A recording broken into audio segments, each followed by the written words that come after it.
ಶ್ರೀ ಗುರುಭ್ಯೋ ನಮಃ ಹರಿ ಓಂ. ಯೋऽन्तಃ ಪ್ರವಿಶ್ಯ ಮಮ ವಾಚಮಿಮಾಂ ಪ್ರಸುಪ್ತಾಂ ಸಂಜೀವಯತ್ಯಖಿಲ ಶಕ್ತಿಧರ ಸ್ವಧಾಮ್ನ ಅನ್ಯಾಂಶ್ಚ ಹಸ್ತಚರಣಶ್ರವಣತ್ವಗಾದೀನ್ ಪ್ರಾಣಾನ್ನಮೋ ಭಗವತೆ ಪುರುಷಾಯ ತುಭ್ಯಂ.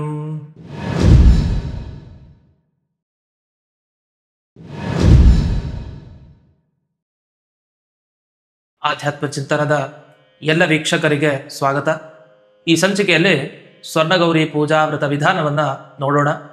ನಮಗೆ ಸ್ವರ್ಣಗೌರಿ ಅಂತ ಕೂಡಲೇ ಯಾಕೆ ಸ್ವರ್ಣಗೌರಿ ಅಂತ ಹೆಸರು, ಸ್ವರ್ಣಗೌರಿ ವ್ರತಾಚರಣೆ ಯಾಕೆ ಬಂತು, ಅದರ ಹಿನ್ನೆಲೆ ಏನು ಅನ್ನೋದು ಮುಖ್ಯವಾಗಿ ತಿಳಿಬೇಕಾಗಿದೆ. ಈ ಎಲ್ಲ ವಿಷಯಗಳನ್ನು ಈ ಸಂಚಿಕೆಯಲ್ಲಿ ನೋಡ್ತಾ ಇದ್ದೀವಿ. ಮೊದಲಿಗೆ ಸ್ವರ್ಣಗೌರಿ ವ್ರತವನ್ನು ಆಚರಿಸೋರು ವಿವಾಹಿತ ಸ್ತ್ರೀಯರು. ವಿಶೇಷವಾಗಿ ವಿವಾಹಿತ ಸ್ತ್ರೀಯರು ಯಾರಿರ್ತಾರೆ ಅವರು ತಮ್ಮ ದೀರ್ಘ ಸೌಮಂಗಲ್ಯ ಅಭಿವೃದ್ಧಿಗೋಸ್ಕರ, ಸತ್ಸಂತಾನಾದಿ ಭಾಗ್ಯಕ್ಕೋಸ್ಕರ ಈ ಸ್ವರ್ಣಗೌರಿ ವ್ರತವನ್ನು ಆಚರಿಸಬೇಕು. ಅದೇನಾಯಿತು, ಮೇನಕೆ ಮತ್ತು ಹಿಮಾಲಯನ ಮಗಳು ಪಾರ್ವತಿ ದೇವಿ, ಅವಳಿಗೆ ಅನ್ನಿಸ್ತಂತೆ ಒಂದ್ಸರಿ ನಾನು ತವ್ರ ಮನೆಗೆ ಬರಬೇಕು ಅಂತ. ರುದ್ರದೇವರ ಅಪ್ಪಣೆಯನ್ನು ಕೇಳಿದ್ಲು. ವಸ್ತುತಃ ರುದ್ರದೇವರನ್ನ ತಾನು ಒಲಿಸ್ಕೊಳ್ಬೇಕಾದ್ರೆ ತುಂಬಾ ಕಷ್ಟಪಟ್ಟಿದ್ಲು. 1000 ವರ್ಷ ತಪಸ್ಸನ್ನು ಮಾಡಿದ್ಲು. ಅಷ್ಟಾಗಿ ಗಂಡನ್ ಬಿಟ್ಟು ಬಂದ್ಬಿಡ್ತಾಳ. 1000 ವರ್ಷ ತಪಸ್ಸು ರುದ್ರದೇವರನ್ನ ಪಡೀಲಿಕ್ಕೆ. ಹಾಗೆ ರುದ್ರದೇವ್ರ ಜೊತೆಗೇ ಇರಬೇಕು ಅಂತ ಬಯಸೋಳು. ಆದ್ರೂ ಅವಳಿಗೆ ಅನ್ನಿಸ್ತಂತೆ ನಾನು ತವ್ರ ಮನೆಗೆ ಬರಬೇಕು ಅಂತ. ಆಗ ತವ್ರ ಮನೆಗೆ ಅಪ್ಪಣೆ ಪಡ್ಕೊಂಡು ಬಂದಲ್ಲ, ಆ ದಿವಸನೇ ಈ ಸ್ವರ್ಣಗೌರಿ ವ್ರತ ದಿವಸ ಅಂತ ಹೇಳೋದು. ಹಾಗಾದ್ರೆ ಇಂದಿನ ದಿವಸನೇ ಆ ಪಾರ್ವತಿ ತವ್ರ ಮನೆಗೆ ಬಂದಿತ್ತು. ಅದ ಬರಬೇಕಾದ್ರೆ ಅವಳು ಅನ್ಕೊಂಡು ಬಂದಿಲ್ದಂತೆ, ನಾನು ತವ್ರ ಮನೆಗೆ ಬಂದಾಗ ನಾನು ಬೇರೆ ಭಕ್ತರ ಮನೆಗೂ ಕೂಡ ಬಂದ ಹಾಗೆ ಎಲ್ಲೆಲ್ಲಿ ನಾನು ಬರ್ತೀನೋ ಅಲ್ಲಲ್ಲಿ ನನ್ನ ಪೂಜೆಯನ್ನು ಅವತ್ತಿನ ದಿವಸ ಯಾರು ಮಾಡ್ತಾರೆ ಅವರಿಗೆ ಎಲ್ಲಾ ಭಾಗ್ಯ ಕೊಡಬೇಕು ಅಂತಾನೆ ನಾನು ಬಂದಿದ್ದೀನಿ ಅಂತ. ಹಾಗೆ ತವ್ರ ಮನೆ ಬರೋ ಸಂಭ್ರಮದಲ್ಲಿ ಎಲ್ರಿಗೂ ನಾನು ಅನುಕೂಲ ಮಾಡ್ತೀನಿ ಅಂತ ಸಂಕಲ್ಪವನ್ನು ಹೊತ್ತುಕೊಂಡು ಬಂದಿದ್ದಾಳೆ. ಹಾಗಾಗಿ ಸ್ವರ್ಣಗೌರಿ ವ್ರತವನ್ನು ವಿಶಿಷ್ಟವಾಗಿ ಆಚರಣೆ ಮಾಡ್ಬೇಕು. ಈ ಗಣೇಶ ಮತ್ತೆ ಶಿವ ಇಬ್ರು ಕೂಡ ಪಾರ್ವತಿಯನ್ನ ನೋಡ್ಬೇಕು ಅಂತ ಬರ್ತಾರಂತೆ. ಅಂದ್ರೆ ಅರ್ಥ ಏನು, ಗೌರಿ ಹಬ್ಬದ ಪೂಜೆಯನ್ನ ಮುಖ್ಯವಾಗಿ ಮಾಡ್ತಾ ಅದರ ಜೊತೆಗೆ ಮಾನ್ಯ ದಿವಸ ರುದ್ರದೇವರು ತನ್ನ ಮಗನಾದ ಗಣಪತಿಯ ಜೊತೆಗೆ ಈ ಪಾರ್ವತಿ ಎಲ್ಲಿ ಬಂದಿದ್ಲು ಅಂದ್ರೆ ಮಾವನ ಮನೆಗೆ ರುದ್ರದೇವರು ಮಗನ ಜೊತೆಗೆ ಬರ್ತಾರಂತೆ. ಅಂದ್ರೆ ಗೌರಿ ಪೂಜೆಯನ್ನು ಚೆನ್ನಾಗಿ ಮಾಡಿದಾಗ ಆ ಕಡೆ ಪಾರ್ವತಿ ಬಂದಿದ್ದಾರೆ. ಇನ್ನು ಪಾರ್ವತಿ ನೋಡ್ಲಿಕ್ಕೆ ರುದ್ರದೇವರು ಗಣಪತಿ ಜೊತೆಗೆ ಮಾನ್ಯ ದಿವಸ ಬರ್ತಾರೆ. ಹಾಗಾದ್ರೆ ಎಲ್ಲರೂ ಕೂಡ ಅಂದ್ರೆ ಎಲ್ಲಾ ಭಕ್ತರು ಭೂಮಂಡಲದಲ್ಲಿ ಯಾರು ಶಿವನ ಭಕ್ತರಿದ್ದಾರೋ, ಯಾರು ಪಾರ್ವತಿಯ ಭಕ್ತರು, ಯಾರು ಗಣಪತಿಯ ಭಕ್ತರು, ಪ್ರತಿಯೊಬ್ಬರೂ ಕೂಡ ತಪ್ಪದೆ ಈ ಗೌರಿ ಪೂಜೆಯನ್ನ ಮೊದಲು ಮಾಡೋದು ಅತ್ಯಂತ ಮುಖ್ಯ. ಯಾಕೆಂದ್ರೆ ಅಲ್ಲೇ ನಂತರ ರುದ್ರದೇವರು ಗಣಪತಿಯ ಜೊತೆಗೆ ಬರೋದ್ರಿಂದ ಅದರಿಂದ ಜೊತೆಗೆ ಗೌರಿ ಮತ್ತೆ ಗಣಪತಿ ಎರಡನ್ನೂ ಕೂಡ ಒಂದೇ ಮಂಟಪದಲ್ಲಿ ನಾವು ಒಟ್ಟಿಗೆ ಪೂಜೆಯನ್ನು ಮಾಡೋದನ್ನು ಕೂಡ ನೋಡ್ಬೋದು. ಈ ಹಿನ್ನೆಲೆಯಲ್ಲಿ ಈ ಸ್ವರ್ಣಗೌರಿ ವ್ರತ ಅನ್ನೋರಿ ಸ್ವರ್ಣಗೌರಿ ಅಂತ ಯಾಕೆ ಹೆಸರು ಬಂತು ಅಂದ್ರೆ, ಹಿಂದೆ ಸ್ವರ್ಣಗೌರಿ ವ್ರತವನ್ನು ಆಚರಿಸೋರು ಬಂಗಾರದ ಗೌರಿ ಪ್ರತಿಮೆಯನ್ನು ಇಟ್ಟುಕೊಂಡು ಅರ್ಚನೆ ಮಾಡಿದ್ರು. ಆ ರೀತಿಯಲ್ಲಿ ಸ್ವರ್ಣಗೌರಿ ಅಂತ ಆ ಹೆಸರು ಬಂದಿದೆ. ಇನ್ನು ಈ ಸ್ವರ್ಣಗೌರಿ ವ್ರತವನ್ನ ಅನುಷ್ಠಾನ ಮಾಡಬೇಕಾದ್ರೆ ಯಾವ ಯಾವ ಸಾಮಗ್ರಿಗಳನ್ನ ನಾವು ಸಿದ್ಧಪಡಿಸ್ಕೊಳ್ಬೇಕು ಅಂತ ನೋಡೋಣ. ಮೊದಲಿಗೆ ನಾವೆಲ್ರಿಗೂ ಗೊತ್ತಿರುವಂತೆ ಕೆಲವು ಪದಾರ್ಥ ಇದ್ದೇ ಇರುತ್ತೆ, ಆದ್ರೆ ಮರೆಯದೆ ಕೆಲವು ಪದಾರ್ಥ ಇರಬೇಕು. ಮೊದಲು ಈ ಗೌರಿ ಮಂಟಪ ಅಂತ ನಾವು ನಿರ್ಮಾಣ ಮಾಡ್ಕೊಳ್ಬೇಕು. ಜೊತೆಗೆ ಅಲ್ಲಿ ಹರಿ ನಿರ್ಮಾಲ್ಯ, ತೀರ್ಥ ಮತ್ತೆ ಎಲ್ಲ ಪೂಜೆ ಉಪಕರಣಗಳೇನಿದೆ ಅದು, 16 ಎಳೆಯ ಗೆಜ್ಜೆ ವಸ್ತ್ರ, 16 ಎಳೆ ಇರಬೇಕು. ಹಾಗೆ 16 ಗಂಟಿನ ದಾರ, ಅಂದ್ರೆ ಯಾವ ದಾರವನ್ನ ಕಟ್ಕೊಳ್ತಾರೆ ದೋರಬಂಧನ ಅಂತ, ಆ ದಾರದಲ್ಲಿ ಒಟ್ಟು 16 ಗಂಟೆ ಇರಬೇಕು. ಇನ್ನು ಅರಿಶಿನ, ಕುಂಕುಮ, ಮಂತ್ರಾಕ್ಷತೆ ಇವುಗಳು ಜೊತೆಗೆ ಇದ್ದೇ ಇರುತ್ತೆ. ಇನ್ನು ಮಂಗಳಾರತಿ ಬತ್ತಿ, ತುಪ್ಪದ ದೀಪ ಮತ್ತೆ ಆರತಿಗೋಸ್ಕರ ಕರ್ಪೂರ, ಹೂವುಗಳು, ಗರಿಕೆ ಮತ್ತೆ ಪೂರ್ಣ ಫಲ, ಅದ್ರ ಜೊತೆಗೆ ಬಂಗಾರದ ಆಭರಣ, ಗೌರಿ ಬಾಗನಕ್ಕೆ ಸಿದ್ಧಪಡಿಸ್ಕೊಳ್ಳುವಂತಹ ಪದಾರ್ಥಗಳು. ಅದರಲ್ಲಿ ಒಂದು ಗಮನಿಸಬೇಕು, 2 ಮೊರ ಇದ್ದೇ ಇರುತ್ತೆ. ಆ ಮೊರಗಳಲ್ಲಿ ಅರಿಶಿನ ಕುಂಕುಮ ಎಲ್ಲ ಹಚ್ಚಿರ್ಬೇಕು. ಅಷ್ಟಲ್ಲದೆ ಅಲ್ಲಿ ಈ ಕುಪ್ಪಸ ಏನಿರುತ್ತೆ ಅದನ್ನ ಅಗ್ರಭಾಗದಲ್ಲಿ ಮುಂಭಾಗದಲ್ಲಿ ಅದನ್ನ ಇಟ್ಟಿರ್ಬೇಕು. ಅಷ್ಟೇ ಅಲ್ಲ, ಅದರಲ್ಲಿ ಇಡೋಂಥ ಪದಾರ್ಥಗಳು ಹೇಗೆ ಅಂದ್ರೆ, ಊಟಕ್ಕೆ ಕೂತಾಗ ಬಾಳೆ ಎಲೆ ಮೇಲೆ ಏನು ಪದಾರ್ಥಗಳನ್ನು ಯಾವ ಕ್ರಮದಲ್ಲಿ ಹಾಕಿರ್ತಾರಲ್ಲ ಆ ಥರ ಕ್ರಮವನ್ನು ಅನುಸರಿಸ್ಬೇಕು. ಉದಾಹರಣೆಗೆ ಪಾಯಸ ಹಾಕುವಂಥ ಸ್ಥಳ ಇರುತ್ತಲ್ಲ ಊಟ ಕೂತಾಗ ಎಲೆ ಮುಂದೆ, ಆಗ ಪಾಯಸ ಹಾಕುವಂಥ ಸ್ಥಳದಲ್ಲಿ ಬೆಲ್ಲವನ್ನು ಇಡಬೇಕು. ಅದರ ಜೊತೆಗೆ ಕೋಸಂಬರಿಯನ್ನು ಹಾಕುವಂಥ ಸ್ಥಳದಲ್ಲಿ ಕಡಲೆಬೇಳೆ, ಹೆಸರು ಬೇಳೆ ಇಂಥ ಪದಾರ್ಥಗಳನ್ನು ಇಡಬೇಕು. ಇನ್ನು ಮುಖ್ಯದ ಪದಾರ್ಥಗಳೆಲ್ಲ ಕ್ರಮವಾಗಿ ಹಾಗೆ ಇಡ್ತಾ ಹೋಗ್ಬೇಕು. ಹಾಗಾದ್ರೆ ಎಷ್ಟು ಇರ್ಬೇಕಂದ್ರೆ ಒಟ್ಟು 27 ಪದಾರ್ಥ ಇರಬೇಕು ಅಂತ ಹೇಳ್ತಾರೆ. ಅಷ್ಟಿರ್ಬೇಕಂತ.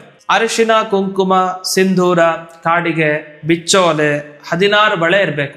ಇಷ್ಟಾಯ್ತು. ಇನ್ನು ಮುಂದಕ್ಕೆ ಸೀರೆ, ತೆಂಗಿನಕಾಯಿ, 5 ಬಾಳೆಹಣ್ಣು, ಅಕ್ಕಿ, ತೊಗರಿಬೇಳೆ, ಹೆಸರು ಬೇಳೆ, ಕಡಲೆಬೇಳೆ, ಉದ್ದಿನ ಬೇಳೆ, ಹಾಗೆ ಹುಣಸೆ ಹಣ್ಣು, ಹತ್ತಿ, ಉಪ್ಪು, ತಾಂಬೂಲ, ತುಪ್ಪ, ಬೆಳ್ಳಿ ಬಟ್ಲು, ಆಮೇಲೆ ತ್ರಿಕೋಣಾಕಾರದಲ್ಲಿ 3 ರವಿಕೆ ಅಂದರೆ ಕುಪ್ಪಸ ಅಂತ ಅರ್ಥ. ಇನ್ನು ಮರದ ಕನ್ನಡಿ, ಮರದ ಬಾಚಣಿಗೆ, ಮತ್ತು 5 ಬಗೆ ಹಣ್ಣು, 1 ದೋರ, ಚಕ್ರ ಅಂಕಿತ ಮುದ್ರೆ ಅಂತ ಇಷ್ಟು ಪದಾರ್ಥಗಳು. ಅಲ್ಲಿ ಒಂದು ಗಮನಿಸಬೇಕು, ಯಾವಾಗ ತನ್ನ ತಾಯಿಗೆ ಮಗಳು ಬಾಗಿನವನ್ನ ಕೊಡ್ತಾಳಲ್ಲ, ಆ ಸಂದರ್ಭದಲ್ಲಿ ಉಪ್ಪನ್ನ ಇಡುವಂಥ ಪದ್ಧತಿ ಇರೋದಿಲ್ಲ. ಕೆಲವು ಕಡೆ ಆ ಪದ್ಧತಿ ಇಲ್ಲ, ಅದನ್ನೊಂದು ಗಮನಿಸ್ಕೊಡ್ಬೇಕು.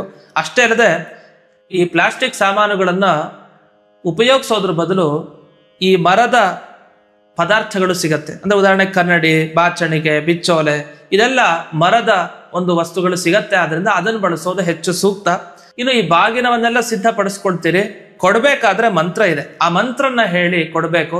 ಯಾಕೆಂದ್ರೆ ಪ್ರತಿಯೊಂದನ್ನು ಕೂಡ ಮಂತ್ರ ಪುರಸ್ಸರವಾಗಿ ಮಾಡ್ಬೇಕು, ಆಗ ಅದಕ್ಕೆ ವಿಶಿಷ್ಟ ಫಲ. ಬಾಗಿಣದ ಮಂತ್ರ ಅಂತ ಇದೆ, ಶ್ರೇಯಂಕುರು ಮಹಾಗೌರಿ ಅಂತ ಇದು ಮಂತ್ರ. ಈ ಮಂತ್ರ ಪ್ರಸಾರ ಆಗತ್ತೆ, ಅದನ್ನು ನೀವು ನೋಡಬಹುದು. ಅಲ್ಲಿ ಇದರ ಅರ್ಥವನ್ನ ನಾನು ಹೇಳ್ತೇನೆ. ಮಹಾಗೌರಿ, ನನಗೆ ಸಂಪತ್ತನ್ನಿಡು, ನನ್ನ ದಾರಿದ್ರ್ಯವನ್ನ ಕಡಿ, ನನ್ನ ಎಲ್ಲ ಕಾಮನೆಗಳನ್ನ ನೀನು ಪೂರ್ಣೆ ಮಾಡು, ನೀನು ವಿಷ್ಣು ವಕ್ಷಸ್ಥಳದಲ್ಲಿ ಇದ್ದೀಯಾ ಅಂತ. ಅಂದ್ರೆ ಲಕ್ಷ್ಮೀ ದೇವಿಯ ಚಿಂತನೆಯನ್ನ ಇಲ್ಲಿ ಮಾಡ್ತಾರೆ. ಗೌರಿ ನಿಜವಾಗಿ ಯಾರು? ಮಹಾಗೌರಿಯಿಂದ ಲಕ್ಷ್ಮೀನೇ. ಅಂದ್ರೆ ಪಾರ್ವತಿಯನ್ನ ಚಿಂತನೆ ಮಾಡಿದಾಗ ಒಳಗಡೆ ಇದ್ದ ಅಲ್ಲಿ ಲಕ್ಷ್ಮಿಯ ಚಿಂತನೆ ಮುಖ್ಯ. ಹಾಗೆ ಗೌರಿಯ ಚಿಂತನೆಯನ್ನು ಮಾಡೋದು. ಇಲ್ಲಿ ರುದ್ರದೇವರ ಜೊತೆಗಿರುವಂತಹ ಪಾರ್ವತಿ, ಅಲ್ಲಿ ಲಕ್ಷ್ಮಿ ತಾನು ವಕ್ಷಸ್ಥಳದಲ್ಲಿ ಅಂದ್ರೆ ಭಗವಂತನ ವಕ್ಷಸ್ಥಳದಲ್ಲಿ ನೆಲೆಸಿದ್ದಾಳೆ. ಅದಾದ್ಮೇಲೆ ಏನು ಪ್ರಾರ್ಥನೆ ಮಾಡಬೇಕು? ನನಗೆ ಮಕ್ಕಳನ್ನ ನೀಡು, ಮತ್ತೆ ಯಶಸ್ಸನ್ನ ಕೊಡು, ಸೌಖ್ಯ ಸೌಭಾಗ್ಯ ಎಲ್ಲ ಕೊಡು ಅಂತ ಮಹಾಲಕ್ಷ್ಮಿಯನ್ನ ಪ್ರಾರ್ಥನೆ ಮಾಡಿ ಬಾಗಿಣವನ್ನು ಕೊಡೋದು ಅಂತ. ಇನ್ನು ಮಕ್ಕಳ ಇದ್ದಾರೆ, ಅದರಿಂದ ಏನ್ ಬೇಡಬೇಕು ಅಂದ್ರೆ ಆ ಮಕ್ಕಳಿಗೆ ಸದ್ಬುದ್ಧಿಯನ್ನು ಕೊಡು ಅಂತ ಅಷ್ಟೇ. ಅದರಿಂದ ಯಾರಿಗೆ ಯಾವ ಫಲ ಇಲ್ವೋ ಆ ಫಲವನ್ನ ಮನಸ್ಸಿನಲ್ಲಿ ಇಟ್ಕೊಂಡು ಈ ಒಂದು ಸಮರ್ಪಣಾ ಕ್ರಿಯೆಯನ್ನು ಮಾಡಬೇಕು. ಇಷ್ಟೆಲ್ಲ ಆಯ್ತು. ಇದಾದ್ಮೇಲೆ ಎಷ್ಟು ಮೊರದ ಬಾಗಿಣವನ್ನ ಕೊಡಬೇಕು ಅಂದಾಗ 6 ಅಥವಾ 5 ಅಥವಾ 2 ಅಂತ ಈ ಸಂಖ್ಯೆಯಲ್ಲಿ ಇದೆ. ಅದೇನಂದ್ರೆ ಈ ಸ್ವರ್ಣಗೌರಿ ವ್ರತದ ಸಂದರ್ಭದಲ್ಲಿ ಅದು ಉದ್ಯಾಪನ ಸಂದರ್ಭ ಆದ್ರೆ ಅವಾಗ ಏನ್ ಮಾಡ್ತಾರೆ, 16 ದಂಪತಿಗಳಿಗೆ ಕೊಡ್ತಾರೆ. ಹಾಗಾದ್ರೆ ಎಷ್ಟು? 16 ಮೊರದ ಬಾಗಿಣ ಅಂತ ಅರ್ಥ. ಇದು ವಿಶಿಷ್ಟವಾಗಿ ಮಾಡುವಂತಹ ಆಚರಣೆ. ಅದು ಸಾಧ್ಯವಾಗದೇ ಇದ್ರೂ ಕೂಡ 6, 5 ಅಥವಾ 2 ಈ ಕ್ರಮದಲ್ಲಾದ್ರೂ ಕೂಡ ಮೊರದ ಬಾಗಿಣದ ಸಮರ್ಪಣೆ. ಹಾಗೆ ಗೌರಿ ಪೂಜೆಯಿಂದ ಬರೀ ಗೌರಿ ಮುಖವಾಡ ಮಾತ್ರ ಇರುತ್ತೆ.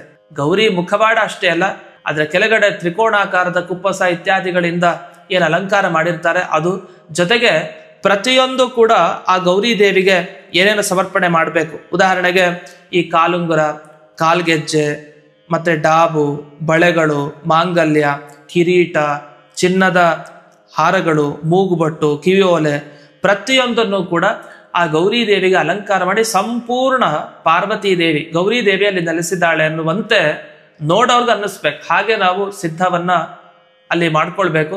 ಈಗ ಚಿನ್ನದ ಒಡವೆ ಹಾಕ್ಬೇಕು ಅಂತ ಬಂತು, ಎಲ್ಲಿ ಹೊಸದೆ ಹೇಗೆ ಮಾಡಿಸ್ಕೊಳ್ಳಿಕ್ಕೆ ತುಂಬಾ ಕಷ್ಟ ಇದೆ. ಹೇಗೆ ಅಂದ್ರೆ ಕೆಲವ್ರು ಏನ್ ಮಾಡ್ತಾರೆ, ತಾವೇನ್ ಧರಿಸ್ಕೊಂಡಿದ್ರು ಚಿನ್ನದ ಈ ಬಳೆ ಆಗ್ಬೋದು, ಚಿನ್ನದ ಹಾರ ಆಗಿರ್ಬೋದು, ಅದನ್ನೇ ಗೌರಿ ದೇವಿಗೆ ಸಮರ್ಪಣೆ ಮಾಡ್ತಾರೆ, ಅದನ್ನ ಹಾಕ್ತಾರೆ ಅವತ್ತಿನ ದಿವಸ. ಆದ್ರೆ ಹಾಕೋ ಮುಂಚೆ ಏನ್ ಮಾಡ್ಬೇಕು, ತಾವು ಅದನ್ನ ನೀರಿನಿಂದ ತೊಳೆದು ಅಗ್ನಿ ಸ್ಪರ್ಶ ಮಾಡಿಸ್ಬೇಕು. ಅವಾಗ ಅದು ಶುದ್ಧ ಆಯ್ತು. ಯಾಕಂದ್ರೆ ನಾವು ಹಾಕೊಂಡಿರೋ ಆಭರಣನ ದೇವತೆಗೆ ಹಾಕಬೇಕು ಅಂತಂದ್ರೆ ಅದು ಅಶುಚಿಯಾದದ್ದನ್ನ ಅರ್ಪಣೆ ಮಾಡಿದ ಹಾಗಾಗತ್ತೆ. ಅದಕ್ಕೆ ಏನ್ ಮಾಡ್ಬೇಕು, ನೀರಿನಿಂದ ತೊಳೆದು ಅಗ್ನಿ ಸ್ಪರ್ಶ ಮಾಡಿ ಆಮೇಲೆ ಆ ದೇವತೆಗೆ ಹಾಕ್ಬೇಕು. ಈ ರೀತಿ ಮಾಡಿದ್ರೆ ತಪ್ಪಿಲ್ಲ. ಮಂಟಪದ ಆಚೆ ಈಚೆ ಬಾಳೆ ಕಂಬಗಳಿರ್ಬೇಕು, ಮಾವಿನ ಸೊಪ್ಪಿನ ತೋರಣ, ಹಾಗೆ ಅಶ್ವತ್ಥ, ಹಲಸು ಇವುಗಳ ಚಿಗುರೆಲ್ಲ ಅಲ್ಲಿ ಹಾಕಿ ಅಲಂಕಾರ ಮಾಡೋದು ಒಂದು ಕ್ರಮ. ಈ ರೀತಿ ಈ ಗೌರಿಯ ಪೂಜೆಯ ಸಂದರ್ಭದಲ್ಲಿ ಇಷ್ಟೆಲ್ಲ ನಾವು ಪರಿಪಾಲಿಸಬೇಕಾದಂತಹ ಒಂದು ಕ್ರಮ. ಇದರ ಜೊತೆಗೆ ಒಂದು ಚಿಂತನೆಯನ್ನು ನಾವು ಮಾಡಬೇಕು. ಏನಂದ್ರೆ ಪಾರ್ವತಿಯ ಜೊತೆಗೆ ರುದ್ರದೇವರಿದ್ದಾರೆ ಅಂತ. ಇದು ಹೇಗೆ ಅಂದ್ರೆ ಮಾತು ಮನಸ್ಸು ಹೇಗೆ ಸೇರತ್ತಲ್ಲ, ಹೇಗೆ ಸೇರಿದ್ರೆ ಉತ್ತಮನೋ ಹಾಗೆ ಪಾರ್ವತಿ ಮತ್ತೆ ಈ ರುದ್ರದೇವರು ಇಬ್ಬರು ಕೂಡ ಒಬ್ಬೊಬ್ರು ಮಾತಿಗೆ ಅಭಿಮಾನಿ, ಇನ್ನೊಬ್ಬ ಮನಸ್ಸಿಗೆ ಅಭಿಮಾನಿ ದೇವತೆ. ಹಾಗಾಗಿ ಇಬ್ಬರನ್ನು ಸೇರಿಸಿ ಮಾಡುವಂತ ಚಿಂತನೆ ಅದು ಅತ್ಯುತ್ತಮವಾದ ಚಿಂತನೆ ಆಗತ್ತೆ. ಈ ರೀತಿಯಲ್ಲಿ ಗೌರಿ ದೇವಿಯನ್ನ ಪ್ರಾರ್ಥನೆ ಮಾಡ್ತಾ ಇನ್ನು ಪ್ರದಕ್ಷಿಣ ನಮಸ್ಕಾರ ಹಾಕ್ಬೇಕಾದ್ರೆ ಶ್ಲೋಕಗಳನ್ನ ಹೇಳ್ಕೊಳ್ಬೇಕು. ಅದನ್ನ ಇಲ್ಲಿ ನೋಡ್ಬೋದು ನೀವು. ಅದರ ಅರ್ಥವನ್ನ ನಾನು ಹೇಳ್ತೀನಿ. ನಮಸ್ತೆ ದೇವಿ ಕಲ್ಯಾಣಿ ಅಂತ ಪ್ರಾರಂಭ ಆಗತ್ತೆ. ದೇವಿ ನಿನಗೆ ನಮಸ್ಕಾರ, ನಿನ್ನನ್ನು ಎಲ್ಲರೂ ನಮಸ್ಕಾರ ಮಾಡ್ತಾರೆ, ಭಕ್ತರಿಗೆ ಅನುಗ್ರಹವನ್ನ ಮಾಡ್ತೆ ಅಂತ ಭವಾನಿ ನಿನಗೆ ನಮಸ್ಕಾರ. ನನಗೆ 3 ಪ್ರದಕ್ಷಿಣೆಗಳನ್ನು ನಾನು ಪ್ರಯತ್ನ ಪಟ್ಟು ಮಾಡ್ತೀನಿ ಅಂತ. 3 ಪ್ರದಕ್ಷಿಣೆ ಬಹಳ ಮಹತ್ವವನ್ನು ಪಡೆದಿದೆ.